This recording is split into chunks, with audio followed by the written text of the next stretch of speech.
యుద్ధ బీభత్సాన్ని వ్యక్తం చేయలేని భాష ప్రపంచంలోనే ఉండదు. యుద్ధం ఏ స్థాయిదైనా కావచ్చు, అది ఆదిమ తెగల మధ్యది కావచ్చు, సమఉజ్జీల మధ్యది కావచ్చు. భాషలో ఒక పట్టాన వర్ణించలేని యుద్ధాలు చాలా అరుదు. మానవ సమూహాలన్నీ ఏదో ఒక దశలో యుద్ధంతో సహజీవనం చేశాయి. అందుకే వీర కావ్యాలు గాథలు లేని మానవ సమూహమే లేదు. కానీ నిరంతర బీభత్సమై, కిరాతకమై, నరమేధమై, సర్వస్వహననమైన యుద్ధాలు మనుషుల విషాద వ్యక్తీకరణ సామర్థ్యానికే సవాలుగా నిలుస్తాయి. ఆ యుద్ధాలకు దూరంగా నివసించే మనుషులకు అది ఇంకా కష్టంగా మారుతుంది. 2023 అక్టోబర్ 7 నుంచి గాజాలో జరుగుతున్న జీవన విధ్వంసంపై ఇంకా గొంతుకలు పూర్తిగా పెగల్లేని పరిస్థితే ఉంది. మాటలకు తడుముకోవడమే ఉంది. వాక్యాల కోసం వ్యాకులత చెందడమే ఉంది. భావాల కోసం భాషలను గాలించడమే ఉంది. దృశ్యాలను ప్రదర్శించలేని ఆసక్తతే ఉంది. మన అనుభవం పూర్తిగా ఆకలింపు చేసుకోలేని, ఊహించుకోలేని విచ్ఛిన్న, విషాదకర, వివర్ణ పరిస్థితి గాజాలో నెలకొంది. నమ్మశక్యం కాకపోయినా ఇది నిజం. కింద మీద పడుతూ నిటారు కఠిన కొండశిలలను ఎక్కి చుట్టూ పరుచుకున్న ప్రపంచాన్ని ఎంత మేరకు చూడగలమో అందులో 1000వ వంతు స్థాయిలోనే ఇప్పుడు గాజా బీభత్సం చూడగలం. అది అసంపూర్ణం, అసమగ్రం. అయినా ఆ పరిమిత దృశ్యమే అనేక ప్రశ్నలను లేవనెత్తుతోంది. జరుగుతోన్న దారుణాలకు, కిరాతకాలకు చరిత్ర మూలాల్లోకి వెళ్లేలా చేస్తోంది.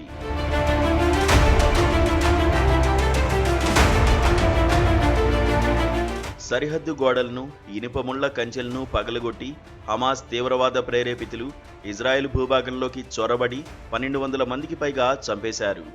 ఎంతో మందిని బందీలుగా పట్టుకున్నారు. ఆ దారుణాన్ని అందరూ ఖండించారు.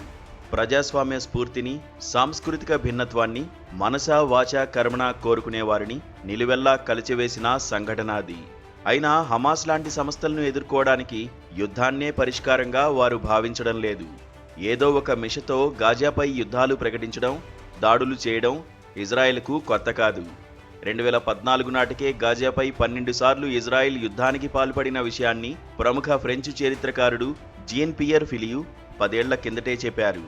ఆ యుద్ధాల్లో ఇజ్రాయెల్ వేలాది మందిని చంపేసింది. అనేక భౌతిక సౌకర్యాలను విధ్వంసం చేసింది. మధ్య ఆసియాలోనే కాదు, ప్రపంచంలోని ఏ దేశమూ ఇజ్రాయెల్ అంత శత్రు దుర్భేద్యంగా ఉండదు. ఏదో చేస్తారన్న అనుమానంతో, అంచనాతో, ముందుగానే పడగొట్టాలనే ఆలోచనతో చుట్టుపక్కల దేశాలపై దాడులు చేయడంలో ఇజ్రాయెల్కు సాటి వచ్చే దేశమేదీ లేదు. అత్యాధునిక ఆయుధాలతో, డ్రోన్లతో, సైబర్ సెక్యూరిటీతో, క్షిపణి రక్షణ వ్యవస్థలతో, పటిష్ట గూఢచర్యంతో, అణ్వస్త్రాలతో ఇజ్రాయెల్ నెలకొల్పుకున్న ఆధిపత్యాన్ని సవాల్ చేయగలిగిన పరిస్థితి ఇరుగు పొరుగునా కనపడదు. అయినా హమాస్ దాడితో తన అస్తిత్వానికే ముప్పు ఏర్పడిందనే కారణంతో గాజాపై 20 నెలలుగా కనీ విని ఎరగని రీతిలో దాడులు చేస్తోంది. ఒక చిన్న ప్రదేశంపై చరిత్ర చూడని దాడులకు పాల్పడుతూ ఇప్పటికే 60,000కు పైగా మరణాలకు కారణమైంది. ఆహార పదార్థాలను అందనీయడం లేదు, మందులను చేరనీయడం లేదు, వితరణ హస్తాలను విరిచేస్తోంది, వేల భవనాలను శిథిలాలుగా మార్చుతోంది, మంచినీరును పారనీయడం లేదు, కరెంటుకు అంతరాయాలు సృష్టిస్తోంది, పాఠశాల భవనాలను కుప్పకూల్చుతోంది, ఆసుపత్రులపైన బాంబుల వర్షం కురిపిస్తోంది, సొరంగాలు పేలుస్తోంది, ప్రాణం నిలుపుకోవడానికి అవసరమైన ప్రతి దాన్ని పనికిరాకుండా చేస్తోంది.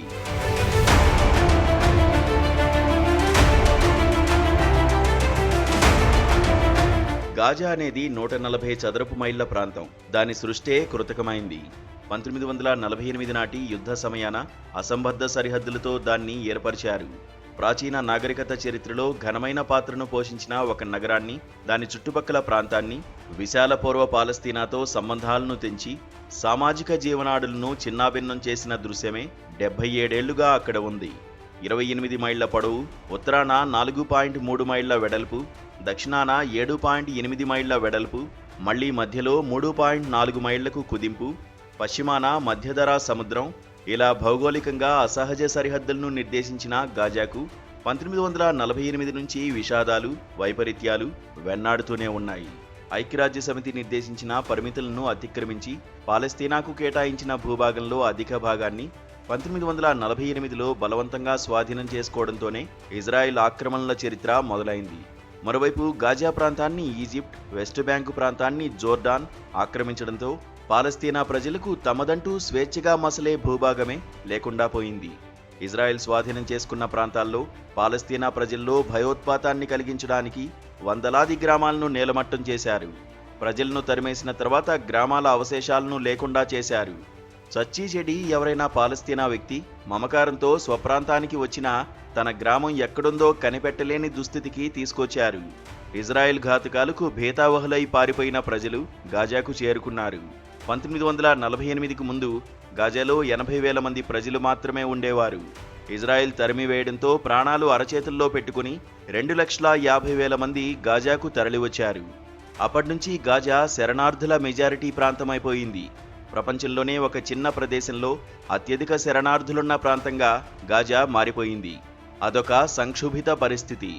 ప్రస్తుతం 24 లక్షలు ఉన్న గాజా జనాభాలో 70% మంది శరణార్థుల కుటుంబాలకు చెందినవారే. జనాభాలో సగం మంది 18 ఏళ్ల లోపు వాళ్లే. కిక్కిరిసిన జనసాంద్రతలో గాజాకు సాటి వచ్చే ప్రాంతమే లేదు. 1948 నుంచి 1967 వరకు గాజా ఈజిప్టు పాలన కింద ఉన్న తన రాజ్యంలో విలీనం చేసుకోలేదు. గాజా వాసులకు పౌరసత్వాన్ని ఇవ్వలేదు. స్వేచ్ఛగా ఈజిప్టుకు వచ్చిపోయే పరిస్థితిని కల్పించలేదు.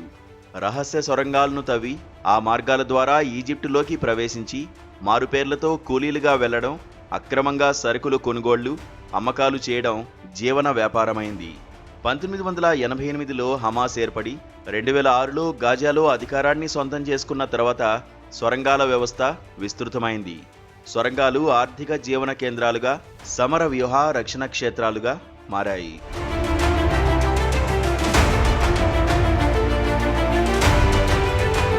1967 నాటి యుద్ధంలో గాజాను ఇజ్రాయెల్ స్వాధీనం చేసుకుంది. అంతకుముందు నుంచి కూడా గాజాని ప్రమాదకరంగానే భావించింది.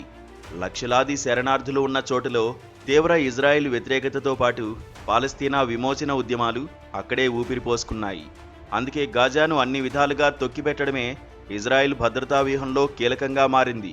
పగటిపూట కూలీలుగా పనిచేసి రాత్రి వెనక్కి వచ్చేసేలా 1967 తర్వాత గాజా ప్రజలకు కొంత వెసులుబాటు కల్పించిన ఆర్థిక వ్యవస్థను మెరుగుపరచడానికి ఏ విధంగానూ ప్రయత్నించలేదు. పరిశ్రమలు అభివృద్ధి కాలేదు. వ్యవసాయం విస్తరించలేదు. రవాణా సౌకర్యాలను పొడిగించలేదు. విద్యావ్యాప్తికి దోహదం చేయలేదు. అంతర్జాతీయ సహాయంపై ఆధారపడడం గాజావాసులకు తప్పలేదు. ఆర్థిక పరిస్థితులను మెరుగుపరిచి ప్రభుత్వ వ్యతిరేకతను తగ్గించడానికి గాజాలో ఏ ప్రయత్నం జరగలేదు.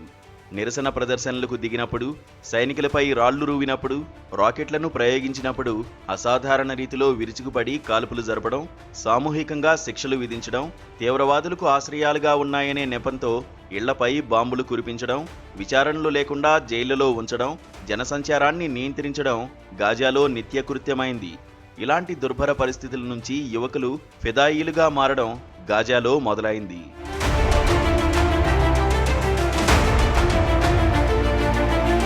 పాలస్తీనా కోసం పోరాడే సంస్థలో మొదట్లో లౌకిక, వామపక్ష దృక్పథంతో ఉండేవే ఎక్కువ.